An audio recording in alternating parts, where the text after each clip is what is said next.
Students, last class में हमने chapter 2 polynomials exercise 2.3 में आपको reminder theorem and long division method of dividing polynomial सिखाया था। अब आज की क्लास में हम एक्सरसाइज 2.4 की कॉन्सेप्चुअल एंड इंट्रोडक्शन क्लास में आपको फैक्टर थ्योरम पढ़ाएंगे। अब देखो फैक्टर थ्योरम क्या होती है। फैक्टर थ्योरम एक special case of the reminder theorem है। मतलब फैक्टर थ्योरम कुछ नहीं है, एक स्पेशल केस है ऑफ रिमाइंडर थ्योरम। देखो समझते हैं फैक्टर थ्योरम किसे कहते हैं। देखो फैक्टर थ्योरम क्या कहती है, if px is any if px is any polynomial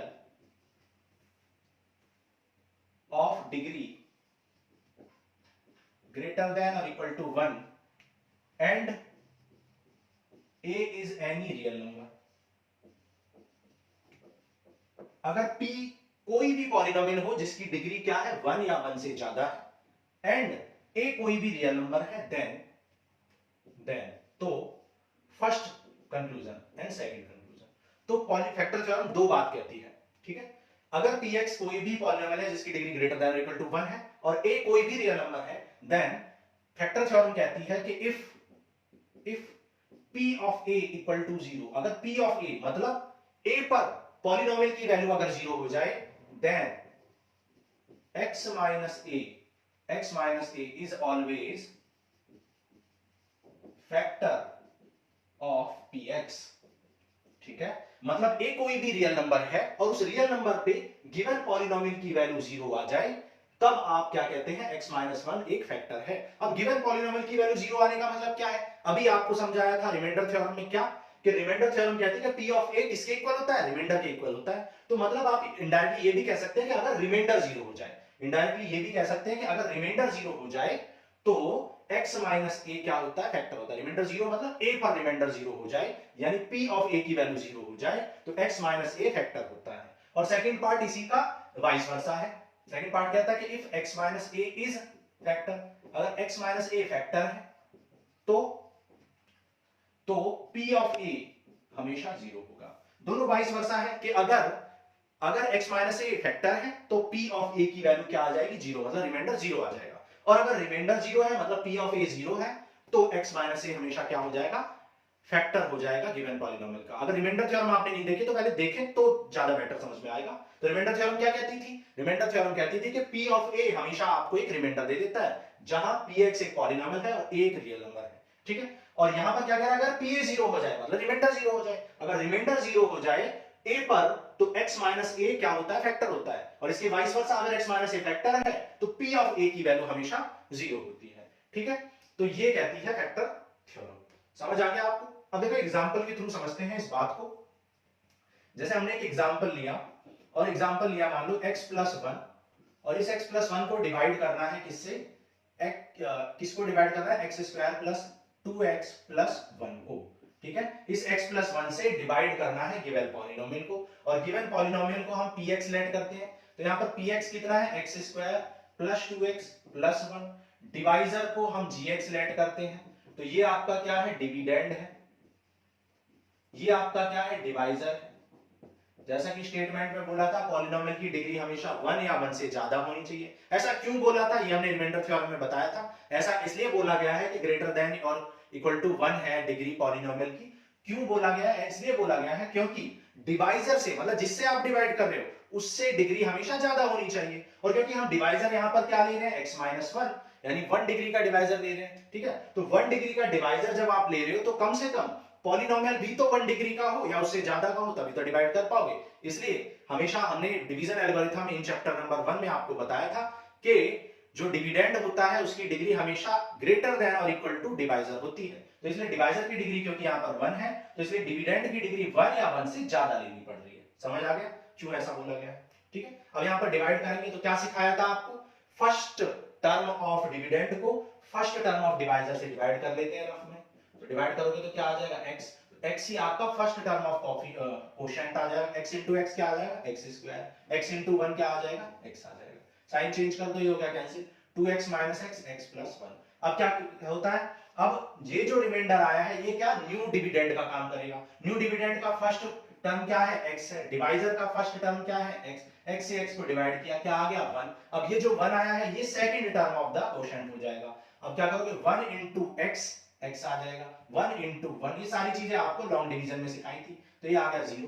तो यहां पर रिमाइंडर कितना आ गया है, 0 आ गया है, रिमाइंडर यहां पर 0 आ गया। तो मैं क्या लिख सकता हूं, मैं लिख सकता हूं dividend equal to divisor into quotient plus reminder. तो आप क्या लिख सकते हैं, x square plus 2x plus 1 equal है किसके, x plus 1 into x plus 1 के। या फिर आप कह सकते हो कि x plus 1 and x plus 1 are factor of x square plus 2x plus 1। ठीक है, मतलब हम कह सकते हैं कि gx, मतलब हम कह सकते हैं कि qx, ठीक है, qx एंड x प्लस 1 क्या है आपका, gx है, और एक x1, तो x प्लस 1 क्या है, rx है। तो qx and gx are factor of px। ठीक है, यही क्या है, यही है आपकी फैक्टर थ्योरम। यही फैक्टर थ्योरम कहती है कि भैया जब रिमाइंडर 0 हो जाएगा तो उस केस में px, उस केस में gx और qx किसके इक्वल आ जाएंगे, px के, मतलब डिविडेंड किसके इक्वल आ जाएगा, डिवाइजर के इनटू कोशेंट के, मतलब डिवाइजर और कोशेंट क्या बन जाएंगे, फैक्टर बन जाएंगे किसके, डिविडेंड के। बस यही फैक्टर थ्योरम है। ठीक है, तो ये नोट करो, फिर आगे करते हैं एग्जांपल्स। तो एग्जांपल से समझते हैं फैक्टर थ्योरम क्या करती है और कैसे फैक्टर थ्योरम का हम यूज करेंगे। ओके, नोट करो। अब देखो एग्जांपल नंबर 11 कह रहा है examine weather x plus 2 is factor of this and of this। Check करना है कि x plus 2 इसका और इसका, दो आपको पॉलिनोमियल दे रखे हैं, दोनों के लिए चेक करना है कि इनका फैक्टर है या नहीं है x plus 2। तो बिल्कुल वही करेंगे जो अभी सिखाया था, जिसको चेक करना है तो x plus 2 को इक्वल टू 0 कर देंगे, x plus 2 इक्वल टू 0। ठीक है, x plus 2 का फैक्टर है, x plus 2 फैक्टर है या नहीं है, तो x इक्वल टू -2 आ जाएगा। अब गिवन पॉलिनोमियल में इसको पुट कर देंगे, गिवन पॉलिनोमियल क्या है, x³ plus 3x² plus 5x plus 6। हमें चेक करना है कि x इक्वल टू -2 फैक्टर है या नहीं है, तो -2 पुट कर दो। तो -2 जब आपने पुट किया तो ये आ गया -8, 2 to the 4 3 the 12, 5 to the 10 plus 6, तो 18 माइनस 18 विच इज 0। तो आप क्या लिखोगे, as p of -2 equal to 0, और आप कह सकते हैं रिमाइंडर, आप कह सकते हो remainder at x equal to -2 is 0। ठीक है, तो आप कह सकते हो कि x प्लस 2, क्योंकि -2 इधर जाएगा तो x -2 क्या आ जाएगा, x प्लस 2 क्या हो जाएगा, फैक्टर ऑफ इक्वेशन हो जाएगा, फैक्टर ऑफ px। ठीक है, यहाँ पे p ऑफ -2 0 है, मत तो आप कह सकते हो कि x इक्वल टू -2 0 आ गया, x equal to -2 is 0 of px। ठीक है, ऐसे लिखो, क्योंकि x इक्वल टू -2 पर पॉलिनोमियल की वैल्यू 0 आ गई है, तो आप कह सकते हो कि x इक्वल टू -2 0 है, और x इक्वल टू -2, जब -2 के इधर जाओगे तो x प्लस 2 फैक्टर है px का, और क्योंकि x plus 2 factor of px है, तो आप क्या कह सकते हो, बस एक सॉरी, अब क्या कह सकते हो, यही पूछा गया था। ठीक है, अब दूसरा पॉलिनोमियल क्या गिवन है, मान लो दूसरा पॉलिनोमियल आपको गिवन है 2x प्लस 4। अब यहां पर पुट कर दो x की वैल्यू -2, 2 इंटू -2 प्लस 4, तो ये आ गया -4 प्लस 4, ये हो गया 0। तो आप क्या कह सकते हो, as g of -2 is equal to 0, so x equal to -2 is 0 of px and x plus 2, क्योंकि -2 इधर जाएगा तो प्लस 2 इज x प्लस 2 क्या है, इज फैक्टर ऑफ gx। और यही आपसे चेक करने को बोला था कि x प्लस 2 फैक्टर है या नहीं है, तो हमने क्या किया, x प्लस 2 को इक्वल टू 0 किया, वहां से x की वैल्यू निकाली और उसको p में पुट कर दिया। अगर रिमाइंडर 0 आ गया, मतलब इसकी वैल्यू 0 आ गई, तो हमने कहा कि ये 0 है और ये इसका फैक्टर है। जैसे कि हमने सिखाया था कि अगर px कोई भी पॉलिनोमियल है और a कोई भी नंबर है और x माइनस a हमेशा फैक्टर होगा, कब, जब x इक्वल टू a पर, यानी कि pa पर वैल्यू क्या आ जाए, 0 आ जाए, pa की वैल्यू 0 आ जाए। ठीक है, तो वही हमने किया है। तो ये हो गया एग्जांपल 11। एग्जांपल नंबर 12 करके नोट करो। देखो एग्जांपल नंबर 12 में कह रहा है find the value of k if x minus 1 is factor. अब देखो खुद कह रहा है कि x माइनस 1 फैक्टर है, तो एग्जांपल नंबर 12 में कह रहा है x माइनस 1 फैक्टर है, तो हम जानते हैं since x minus 1 is factor, ठीक है, x minus 1 is factor of px का फैक्टर है x minus 1, so p of 1 equal to 0 by factor theorem। भाई जब x माइनस वन फैक्टर है तो x माइनस वन से x की वैल्यू कितनी निकलेगी 1, तो 1 पर p की वैल्यू 0 हो जाएगी, क्योंकि हमने अभी सीखा कि जब x माइनस a फैक्टर होता है, x माइनस a फैक्टर होता है तो x इक्वल टू a पर यानी pa की वैल्यू 0 हो जाती है। तो भाई यहां पर क्या है कि x माइनस वन फैक्टर है तो p ऑफ 1 की वैल्यू 0 हो जानी चाहिए by factor theorem. So p of 1 निकाल लो। अच्छा px कितना दे रखा है, px दे रखा है 4x cube plus 3x square minus 4x plus k। तो p ऑफ 1 क्या हो जाना चाहिए, 0 हो जाना चाहिए। तो p ऑफ 1 निकाल लो, ये आ गया 4 प्लस 3 माइनस 4 प्लस k, 4 से 4 कैंसिल, तो यहाँ 3 k माइनस 3 होना चाहिए था, k की वैल्यू माइनस 3 होनी, तभी तो ये दोनों कैंसिल हो गए, p1 0 आता, इसका मतलब k क्या हो जाएगा माइनस 1, तो इक्वल टू 0 करके k की वैल्यू निकाल ली, विच इज सॉरी माइनस 3। तो k की वैल्यू माइनस 3 होनी चाहिए थी, माइनस 3 और 3 कैंसिल हो जाएंगे, तभी तो p ऑफ 1 की वैल्यू 0 होगी, तभी तो x माइनस 1 फैक्टर होगा, क्योंकि x माइनस 1 तभी फैक्टर होगा जब x इक्वल टू 1 पर p ऑफ 1 की वैल्यू 0 होगी, और p ऑफ 1 की वैल्यू 0 कब हो सकती है, जब k माइनस 3 होगा। समझ आ गया? तो ये था एग्जांपल नंबर 12। आगे करते हैं, देखो अब देखो फैक्टर थ्योरम हो गई, अब हमें पढ़ना है फैक्टराइजेशन। ठीक है, फैक्टराइजेशन,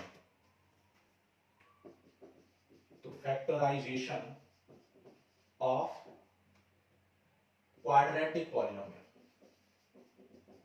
ठीक है, किसी भी क्वाड्रेटिक पॉलिनोमियल का फैक्टराइजेशन हम सीखेंगे। यहां पर हम 2 मेथड सीखेंगे।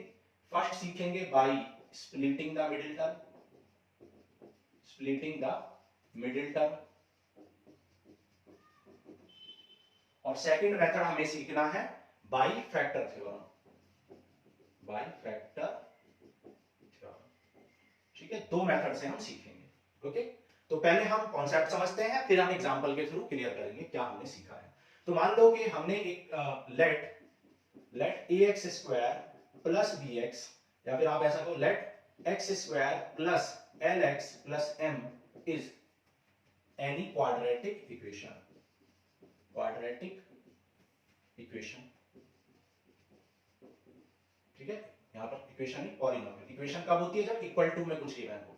यहां पर इक्वल टू कुछ समथिंग नहीं है तो ये पॉलिनोमियल है, इक्वल टू 0 कर दो, इक्वल टू 2 कर दो, तो ये क्या बन जाएगी, इक्वेशन बन जाएगी, क्वाड्रेटिक इक्वेशन। तो क्वाड्रेटिक पॉलिनोमियल हमने x square plus lx plus m कर लिया। अब लेट करो लेट x प्लस a या x minus a and x minus b are factor of x minus a and x minus b are factor of px, और quadratic polynomial x square plus lx plus m। भाई हमने कहा कि एक quadratic polynomial x square plus lx plus m है और जिसके factor x minus a and x minus b है, ऐसा हमने लेट कर दिया। अब आप एक बात बताओ, मैंने कहा कि 12 के दो फैक्टर हैं, एक 4 और एक 3, तो मैं कह सकता हूं कि 12 इक्वल टू 4 into 3।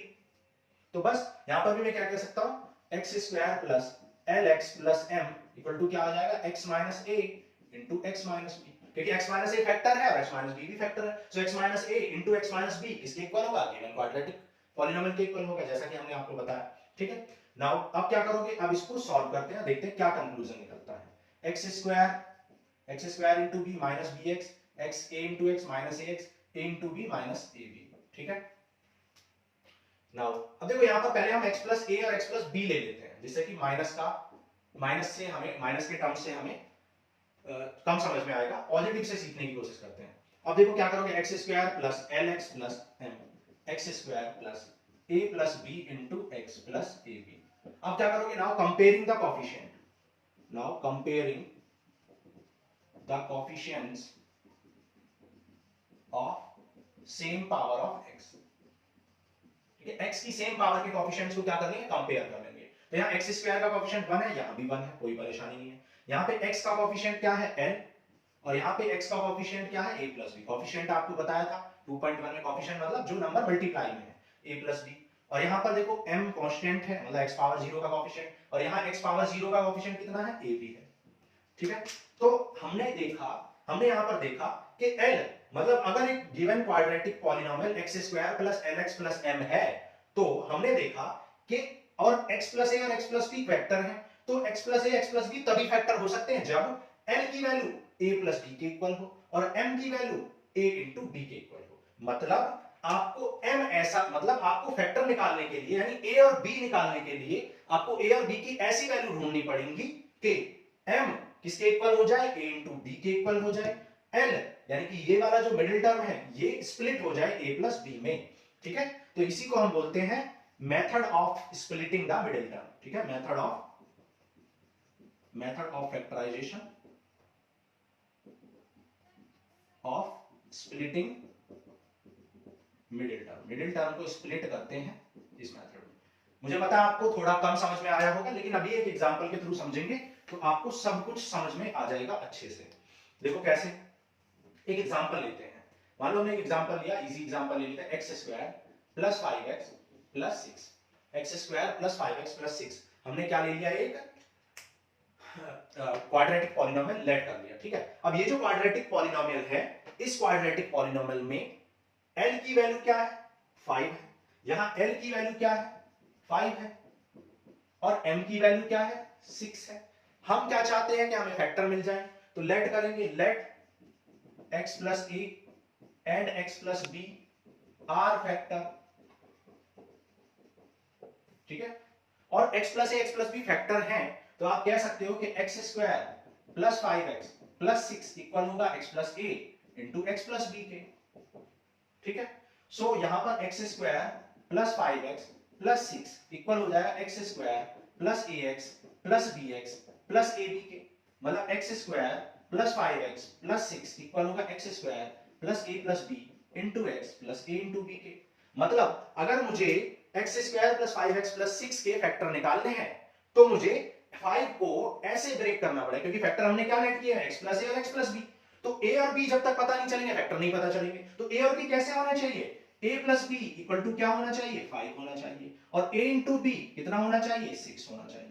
तो मुझे फैक्टर करने के लिए, फैक्टर फाइंड करने के लिए a प्लस b 5 मिलना चाहिए और a इंटू b 6 मिलना चाहिए। तभी मैं कह पाऊंगा कि x प्लस जो भी a की वैल्यू होगी, x प्लस a जो भी वैल्यू होगी इंटू और x प्लस b b की जो भी वैल्यू होगी वो फैक्टर होंगे, है ना। तो मुझे a और b की वैल्यू ढूंढनी है, और यहाँ पर बहुत इजी है a और b की वैल्यू फाइंड करना, क्योंकि यहाँ पर a हो जाएगा 2 एंड b हो जाएगा 3, और यहाँ पर a, क्योंकि 2 प्लस 3 5 होता है, 2 इंटू 3 5 होता है। Vice versa is also true, यहाँ पर वाइस वर्सा भी ट्रू हो रहा है कि आप ऐसा भी कह सकते हैं a3 और b2 और 3 इंटू 2 दोनों ही केस पॉसिबल है। तो आपके फैक्टर क्या हो जाएंगे, ठीक है, और वाइस वर्सा भी आप कह सकते हो। मतलब आप कह सकते हो कि a3 है एंड b2 है। सो फैक्टर्स क्या हो जाएंगे, सो आपके फैक्टर्स हो जाएंगे x plus 2 and x plus 3। x plus 2 and x plus 3 क्या हो जाएंगे, फैक्टर हो जाएंगे, और यही आपका क्या हो जाएगा, आंसर। तो आपने क्या किया, इस क्वेश्चन को स्प्लिटिंग ऑफ मिडिल टर्म को यानी 5 को ऐसे ब्रेक किया कि उनका प्रोडक्ट कितना आ जाए, 6 आ जाए, मतलब a इंटू b 6 आ जाए। ठीक है, अब जब हम इन क्वेश्चंस को करते हैं तो ये प्रोसीजर यूज नहीं करते हैं, क्योंकि ये थोड़ा सा लेंथी है, ये प्रोसीजर भी थोड़ा सा, ये प्रोसीजर हमने क्या सिखाया, बेस सिखाया। अब इसको हम एग्जाम में कैसे करते हैं ये समझते हैं। देखो एग्जाम में हम कैसे करना है इसको, x square plus 5x plus 6 को, क्योंकि हमें क्या करना था, a और b को ऐसे फाइंड करना था कि 5 की वैल्यू किससे आई, a प्लस b से आई, और 6 की वैल्यू किससे आई, a इंटू b से आई। ठीक है, तो हमें यही करना है कि 6 को ऐसे ब्रेक करना है कि a इंटू b हो 6 के इक्वल और a प्लस b हो 5 के इक्वल। तो मैं क्या करूंगा, 6 को फैक्टराइज करूंगा। देखो 2 3 जा 6, तो 2 और 3 को ऐड करके 5 आ जाएगा, और 2 और 3 को मल्टीप्लाई करके 6 तो ऑब्वियसली आ ही जाएगा, क्योंकि 6 मिला ही 2 और 3 को फैक्टराइज करके। तो बस हो गया x square plus 2x plus 3x plus 6। यहां पर x कॉमन निकाल लेंगे तो क्या बचेगा, x प्लस 2। यहां पर 3 कॉमन निकाल लेंगे तो ये बचेगा x प्लस 2, और पूरे में क्या common, x plus 2 x plus 2, तो क्या बच जाएगा, x प्लस 3। तो ये प्रोसीजर हमें फॉलो करना है। तो एक्सरसाइज में हम इस प्रोसीजर को फॉलो करते हुए क्वेश्चंस को करेंगे। तो आपको समझ में आ गया होगा क्यों हम 6 को फैक्टर करते हैं, और 6 को फैक्टर करने के बाद ऐसे a और b मतलब ऐसे नंबर्स लेके आते हैं जिनको ऐड करके 5 आ जाए। ठीक है, तो यहां आ गया x square plus 2x plus 3 plus 6, और यहां पर हमने क्या किया, x कॉमन लिया, यहां पर 3 कॉमन लिया, फिर x प्लस 2 कॉमन लिया और x प्लस 3 आ गया। x plus 2 and x plus 3 क्या हो जाएंगे, फैक्टर हो जाएंगे। तो ये है हमारा बेस, ये है हमने बेस से क्वेश्चन को सॉल्व किया, और ये है जो हमें एक्चुअल क्वेश्चंस को सॉल्व करना है। तो ये हमने कर लिया एक एग्जांपल। अब एनसीईआरटी का एक एग्जांपल करते हैं, एग्जांपल नंबर 13 कह रहा है factorise this by splitting the middle term. ठीक है। तो इसको करने से पहले हमें एक और कंक्लूजन अभी निकालना है, तो पहले नोट करो, फिर हम एक और कंक्लूजन निकालेंगे, देन फिर हम एग्जांपल 13 को सॉल्व करेंगे।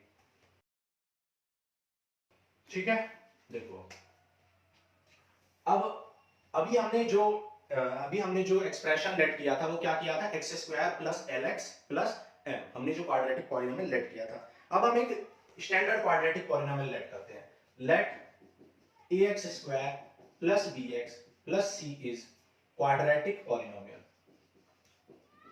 ठीक है, वहां पर हमने क्या किया था, वहां पर हमने एक्स स्क्वायर लेट किया था, यहां पर a x square plus b x plus c let कर रहे हैं। ठीक है, let px plus q and rx plus s are factors of polynomial। भाई हमने लेट कर लिया कि ax square plus bx plus c जो क्वाड्रेटिक पॉलिनोमियल है उसके जो फैक्टर हैं वो px प्लस q है और rx प्लस s है। ठीक है, px प्लस q है एंड rx प्लस s है, हमने लेट कर लिया। जैसा कि हमने प्रीवियस एग्जांपल में या प्रीवियस कॉन्सेप्ट में क्या समझा था, वहां पर x स्क्वायर था, a नहीं था। ठीक है, तो हम देखते हैं कि a अगर यहां आ जाए तो क्या कंक्लूजन निकलता है। ठीक है, तो px plus q and rx plus s factor है, तो हम ax square plus bx plus c को क्या लिख सकते हैं, px plus q into rx plus s लिख सकते हैं। जैसे कि हमने अभी बताया था कि अगर 12 के दो फैक्टर 4 एंड 3 है तो 12 को 4 इंटू 3 लिख सकते हैं। ठीक है, तो यहां भी हमने इसके फैक्टर ये और ये है, तो हम इस दिस इंटू दिस को फैक्टर के पॉलिनोमियल के इक्वल लिख सकते हैं। तो अब क्या करोगे, सॉल्व करो, फिर देखते हैं क्या कंक्लूजन निकलेगा। मल्टीप्लाई कर दो, क्या आ जाए, P R x square plus ये आ जाए P S x plus Q R x plus Q into S. Okay, अब ये आ गया P R square P R x square, x common है तो क्या बचेगा, P S plus Q R into x plus Q S. Now comparing the coefficients of x both side. ठीक है, comparing the coefficient of same power of x, comparing the coefficient of same power of x, same power of x both side. ठीक है, दोनों side हम क्या कर रहे हैं, कंपेयर कर रहे हैं कोफिशिएंट्स की ऑफ एक्स पावर्स को। ठीक है, तो देखो यहां पर एक्स स्क्वायर का कोफिशिएंट a है और यहां पर एक्स स्क्वायर का कोफिशिएंट pr है, यहां पर x का कोफिशिएंट b है और यहां पर x का कोफिशिएंट ps प्लस qr है। ठीक है, और यहां पर c का कोफिशिएंट क्या है, तो यहां पर तो कांस्टेंट टर्म c है और यहां पर constant term q into s है। ठीक है, अब आप a इंटू सी निकालो, देखो a इंटू सी, तो a इंटू सी कितना निकल के आएगा, pr इंटू qs, और pr इंटू qs को आप ये भी तो लिख सकते हो ps इंटू qr। तो आपने देखा कि अगर आपको p यानी p और q और r और s की वैल्यू निकालनी तो आपको क्या करना पड़ेगा, b को ब्रेक करना पड़ेगा, b को स्प्लिट करना पड़ेगा। कैसे स्प्लिट करना पड़ेगा कि ps प्लस qr आ जाए, जहां ps और qr क्या है, प्रोडक्ट ऑफ ईसी है। तो हमें क्या करना पड़ेगा, so to find p q r and s we have to find we have to split b as a sum of ps and qr, where जहां ac इक्वल टू क्या है, ps into q are. मतलब हमें a into सी की जो भी value मिलेगी, ठीक है, a इंटू सी की जो भी वैल्यू मुझे मिलेगी, suppose ps into q r मिली, उस ps इंटू क्यू आर को ऐसे ब्रेक करना पड़ेगा, ऐसे स्प्लिट करना पड़ेगा कि हमें स्प्लिट करने के बाद जो भी वैल्यू मिले वो b मिल जाए, मतलब x का कोफिशिएंट मिल जाए। मुझे पता है आपको बहुत अच्छे से ये समझ में नहीं आया है, बहुत 1% भी आपको मुश्किल से समझ में आया होगा, लेकिन अभी हम एक एग्जांपल करेंगे तो आपको बिल्कुल अच्छे से सब कुछ समझ में आ जाएगा। करते हैं एग्जांपल 13। देखो एग्जांपल नंबर 13 में कह रहा है 6x square plus 17x plus 5 को आपको फैक्टराइज करना है, स्प्लिटिंग द मिडिल टर्म से भी और फैक्टर थ्योरम से भी। ठीक है, फैक्टर थ्योरम से कैसे करेंगे ये अभी तक हमने नहीं सीखा है, लेकिन स्प्लिटिंग ऑफ मिडिल टर्म से सीखते हैं। देखो स्प्लिटिंग ऑफ मिडिल टर्म से क्या मैंने सिखाया कि a इंटू सी की वैल्यू जो भी आएगी तो पहले निकाल लो क्या आएगी, फिर बात करते हैं। तो a इंटू सी क्या है भाई, ax square plus bx plus c से जब कंपेयर करोगे, a है 6 b है 5, तो a इंटू सी कितना है, a इंटू सी है और c कितना है 5, तो a इंटू सी कितना है 6 इंटू 5 दैट इज 30 है, तो a इंटू सी 30 है। तो a इंटू सी की जो भी वैल्यू आई थी उसको ही यानी PS इंटू क्यू आर आई थी, उसको हमें ऐसे ब्रेक करना था कि PS और QR को ऐड करके B के इक्वल आ जाए। B मतलब X के कोफिशिएंट के इक्वल आ जाए। तो यहां पर मुझे X का कोफिशिएंट क्या दिख रहा है 17, सो मुझे 30 को ऐसे ब्रेक करना है, ऐसे ब्रेक करना है 30 को कि वो किसके इक्वल आ जाए, B के इक्वल आ जाए।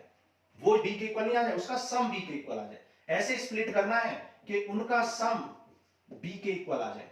जैसा कि हमने आपको सिखाया था कि A इंटू सी जिसके भी प्रोडक्ट के इक्वल है, जिसके भी प्रोडक्ट के इक्वल है, उस प्रोडक्ट का सम क्या हो जाए, B के इक्वल हो जाए। तो 30 जिन भी नंबर्स के प्रोडक्ट के इक्वल है उनको हमें ऐड करके B लेके आना है। देखो कैसे करेंगे, 30 को हमें क्या करना है, देखो 30 2 1 जा 2 एंड 2 5 जा 15, ठीक है।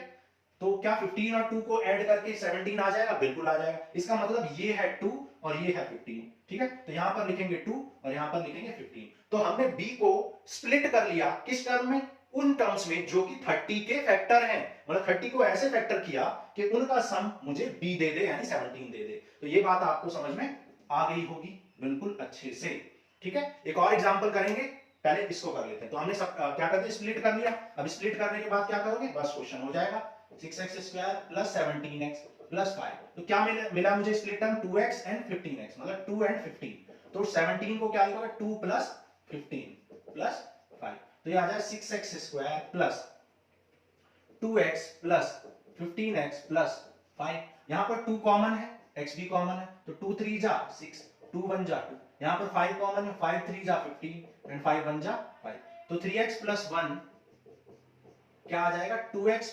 3x प्लस 1 कॉमन ले लो, क्या हो जाएगा 2x plus 5 and these are the factors of the given polynomial. और ये आ गए हमारे फैक्टर। और p q r s की वैल्यू की निकल गई। p क्या है 3, q क्या है 1, r क्या है 2 और s क्या है 5 है। हमें उससे मतलब नहीं है, हमें ये मतलब था कि जो भी p q r s आएंगे वो ऐसे आने चाहिए कि a into c मतलब this into this, a into c मतलब this into this, जो भी आएगा उसका सम, उसको ऐसे ब्रेक करेंगे कि उसका सम मिडिल टर्म यानी b के इक्वल आ जाएगा। समझ आ गया। तो ये हमने स्प्लिटिंग ऑफ मिडिल टर्म से क्वेश्चन को कर लिया। नोट कर लो, फिर हम करते हैं इस क्वेश्चन को फैक्टर थ्योरम का यूज करके। इतना नोट करो पहले। देखो एग्जांपल नंबर 13 को अब हम फैक्टर थ्योरम का यूज करके करेंगे, ठीक है, यूजिंग फैक्टर थ्योरम।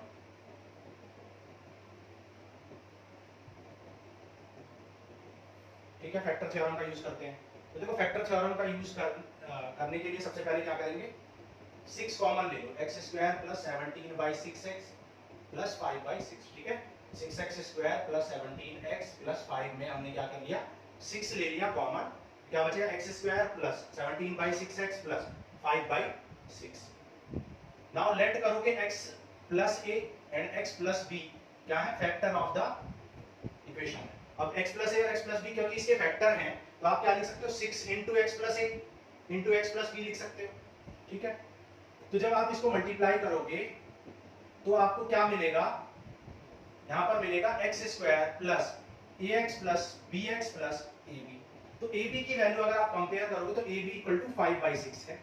और possibility of a and b, possibilities of a and b, भाई a और b की जो पॉसिबिलिटी है वो क्या है, भाई हो सकता है कि ये प्लस माइनस 1/2 हो सकते हैं, प्लस माइनस 1/3, ठीक है। भाई प्लस माइनस 1/2 a होगा और b कुछ और होगा, प्लस माइनस 1/3 a होगा और b कुछ और होगा, ठीक है। तो a और b की सारी पॉसिबिलिटी यहाँ पर लिख सकते हैं इसी तरीके से, 5/2 प्लस माइनस 5/3 प्लस माइनस 5/6, है ना। इस तरीके से हमें पॉसिबिलिटीज मिल जाएंगी। तो चेक करते हैं 1 बाय 1 के भाई कौन सा फैक्टर है और फैक्टर है या नहीं है, कैसे यूज करेंगे, फैक्टर थ्योरम का यूज करेंगे। तो क्या करोगे, p ऑफ, यहाँ पर पुट करोगे x² प्लस 17/6x प्लस 5/6 में मान लो हमने इसको px लेट कर लिया, ठीक है। और यहां पर चेक करो x की वैल्यू 1/2। अब देखो 1/2 और पॉजिटिव तो चेक करने की जरूरत ही नहीं है, क्यों, क्योंकि ये पूरा ही पॉलिनोमियल पॉजिटिव है, तो पॉजिटिव वैल्यू रखने से जीरो होने का चांस ही नहीं है। तो सिर्फ आप नेगेटिव वैल्यू चेक करोगे, ठीक है। तो आप p ऑफ -1/2 चेक कर लो। तो -1/2 का स्क्वायर प्लस 17/6 इनटू -1/2 प्लस 5/6, ठीक है। तो यहाँ पर ये जीरो नहीं आएगा, आप चेक कर सकते हो, ठीक है, चेक कर लेना। अब p ऑफ -1/3 चेक करो। -1/3 जब आप चेक करोगे तो -1/3 का स्क्वायर 17/6 इनटू -1/3 प्लस 5/6, चेक करते हैं, देखो जीरो आ रहा है या नहीं आ रहा है। -1/3 का स्क्वायर 1/9, ये हो जाएगा 17/18 प्लस 5/6, एलसीएम ले लो 18, ठीक है, 9 2 जा 18, 17 3 5 जा 15, 17 से 17 कैंसिल और ये आ गया 0। अब क्योंकि p ऑफ -1/3 की वैल्यू 0 आ गई तो फैक्टर थ्योरम में क्या पढ़ा था कि अगर p ऑफ a की वैल्यू 0 है तो x माइनस a क्या है, फैक्टर है। तो यहाँ पर a की वैल्यू कितनी है, a की वैल्यू -1/3 है, सो x इक्वल टू -1/3 0 है एंड x प्लस 1/3 क्या है, फैक्टर है, ठीक है, फैक्टर ऑफ पॉलिनोमियल है। क्लियर? तो x इक्वल टू -1/3 तो आ गया आपका फैक्टर। क्लियरली? सिमिलरली हम क्या करेंगे, -5/2 पर चेक करेंगे तो -5/2 पर भी आपको वैल्यू 0 मिलेगी, सो x plus 5/2 is also factor, ठीक है, ये भी फैक्टर हो जाएगा। तो फैक्टर हो गया तो आप क्या कह सकते हो कि आपका जो क्वेश्चन था 6 इंटू 6 तो हमने बाहर ही निकाल लिया था, हम क्या लिख सकते हैं x plus 1/3 into x plus 5/2। Okay, now इसको मल्टीप्लाई कर लो तो आ जाए 6 इंटू x प्लस 1/3, एलसीएम ले लो पहले, और 2x प्लस 5/2, 6 से 6 हो गया कैंसिल, ठीक है, सॉरी यहाँ पर 3x, तो फैक्टर आ गए 3x plus 1 into 2x plus 5, और ये हो गई आपके factor of the given polynomial, ठीक है। तो जो फैक्टर थ्योरम से जो सॉल्व करने का प्रोसीजर है वो थोड़ा सा लेंथी है, और लेकिन जितने भी क्यूबिक इक्वेशन होती है उन्हें हम फैक्टर थ्योरम से ही सॉल्व करते हैं। तो ये हो गया हमारा एग्जांपल नंबर 13। अब नेक्स्ट करते हैं एग्जांपल 14, नोट करो। देखो एग्जांपल नंबर 14 करते हैं। एग्जांपल नंबर 14 में कह रहा है factorise this by using factor theorem, ठीक है, फैक्टर थ्योरम का यूज करके करना है factorise, y square minus 5y plus 6, ठीक है, y square minus 5y plus 6 को आपको फैक्टर थ्योरम का यूज करके सॉल्व करना है। तो सबसे पहले y स्क्वायर का कोएफिशिएंट तो ऑलरेडी 1 है, अब इस 6 को फैक्टर करेंगे। अब यहाँ पर 6 को हम क्या करेंगे, पॉसिबल फैक्टर्स जो हो जाएंगे हमारे, पॉसिबल जीरोस कह सकते हैं, फैक्टर्स पॉसिबल जीरोस हो जाएंगे हमारे, +-1 +-2 +-3 +-6, क्योंकि 6 को जब आप फैक्टर करोगे तो +-1 +-2 +-3 +-6 हो सकता है, क्योंकि AC की वैल्यू, AC की जो वैल्यू है वो कितनी है, 6 है भाई, A कितना है यहाँ 1 और C कितना है 6, तो AC की वैल्यू यहाँ पर 6 है। अब 6 AC की वैल्यू 6 है तो A की वैल्यू +-1 और B की वैल्यू +-6 तो 6 दे देगा, सिमिलरली ये +-2 इंटू +-6 दे देगा। तो ये सब पॉसिबिलिटीज हैं A और C की, ठीक है। अब देखो हमें क्या करना है, चेक करना है कि ये फैक्टर है या नहीं। तो py इक्वल टू क्या है, y square minus 5y plus 6, तो p ऑफ 1 चेक करो। तो p ऑफ 1 जब आपने चेक किया तो यहाँ पर ये फैक्टर नहीं हुआ, 0 नहीं आया, ठीक है। p ऑफ -1 चेक करो तो ये आ जाएगा -1 प्लस 5 प्लस 6, ये आ जाएगा 10, ये भी 0 नहीं आया तो ये भी फैक्टर नहीं है। p ऑफ -2 प्लस 2 चेक कर लो तो 2 स्क्वायर माइनस 5 इंटू 2 प्लस 6, तो 4 माइनस 10 प्लस 6, तो ये 0 आ गया। सो आप कह सकते हो कि x equal to 2 is 0 of py, ठीक है, y इक्वल टू 2 लिख लो क्योंकि y के टर्म्स में। सिमिलरली और किसको चेक करोगे, 2 को चेक कर लिया, -2 को चेक करो, -2 पर वैल्यू निकालो, ये भी 0 नहीं आया, फिर +2 पर चेक करो,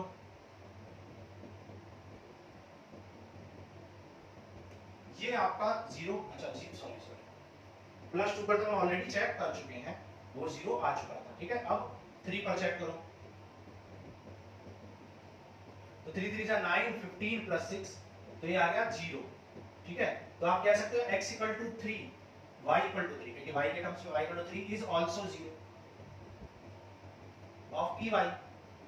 सो क्योंकि y इक्वल टू 3 0 है, so y minus 2 and y equal to 3 भी 0 है, तो y माइनस 3 आर फैक्टर्स। तो आपका जो फैक्टराइजेशन है वो क्या आ जाएगा, फैक्टराइजेशन आ जाएगा y minus 2 into y minus, तो y माइनस 2 और y माइनस 3 क्या हो जाएंगे, फैक्टर हो जाएंगे, ठीक है। तो इस तरीके से आपको करना है क्वेश्चंस को। एग्जांपल 15 करते हैं, नोट करो। एग्जांपल 15 में हमें क्यूबिक पॉलिनोमियल को सॉल्व करना है, तो देखो करते हैं। एग्जांपल नंबर 15 में कह रहा है factorise cubic polynomial, px let कर लेंगे x cube minus 23x square plus 142x, ठीक है, माइनस 120। देखो यहाँ पर स्प्लिटिंग मेथड जो है, क्योंकि यहाँ पर बीच में बहुत सारे टर्म्स हैं, क्वाड्रेटिक पॉलिनोमियल में मिडिल में एक ही टर्म होता है, उसको स्प्लिट करना होता है। यहाँ पर स्प्लिटिंग ऑफ टर्म्स जो है वो एप्रोप्रिएट मेथड नहीं है, तो यहाँ पर हमें फैक्टर थ्योरम ही यूज करनी पड़ेगी। तो कैसे करोगे, यहाँ पर 120 का पॉसिबिलिटीज चेक करोगे,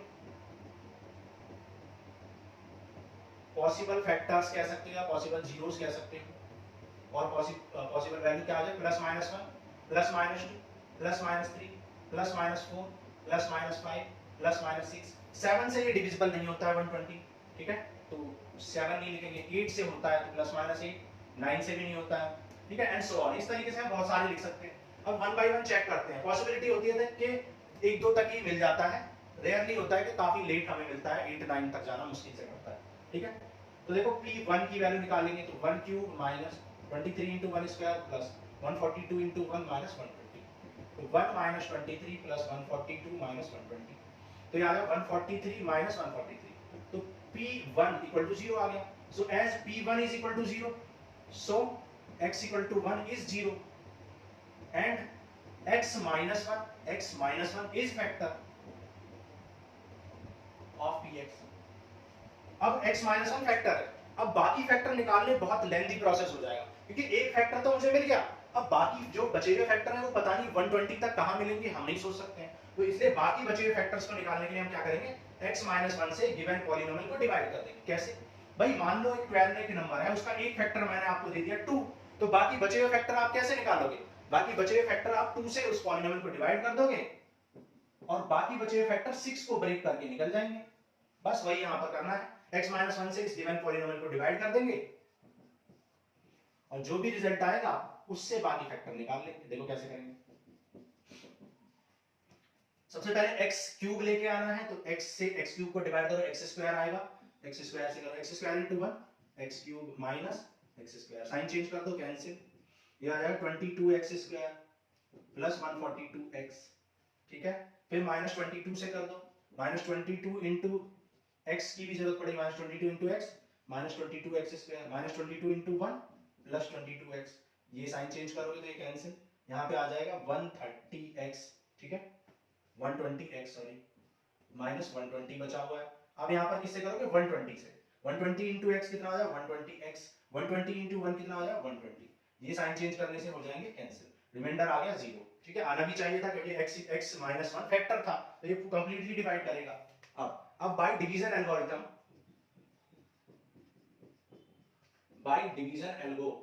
हम क्या कह सकते हैं कि px यानी given polynomial, dividend equal to क्या होता है, quotient into sorry divisor into quotient plus remainder, remainder 0 है, तो px को क्या लिख सकते हो, divisor into quotient plus remainder 0 है।